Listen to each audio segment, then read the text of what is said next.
Welcome to my YouTube automotive channel. In today's video I have a 2012 Ford Explorer Limited and I will show you which fuse and which relay to check in case you are having problems with the starter.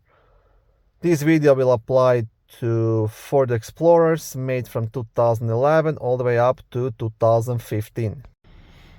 Both the fuse and the relay will be located in the main fuse box, which is under the front hood, very easy accessible. It's right here.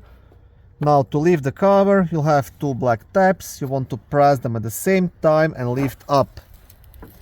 On the back side, you will have a small fuse diagram, and here you have the access to all of the fuses and the relays. Okay, so first I will show you the starter motor fuse. It's a fuse number 19, which is a 30 amp fuse located right here in the upper left corner. If the fuse is good, you'll want to test the starter motor relay, which is a relay number 13. Now the best way to test it, maybe just try to replace it with any other of the same kind and see if it makes a difference. If it does, just buy a new relay and replace it. It's around $5 or $10.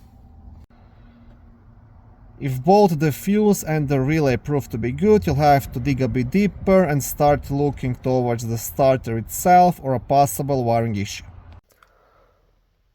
Thank you for watching this short video. I hope it was helpful and educational. If it was, please like it and consider subscribing to my YouTube automotive channel.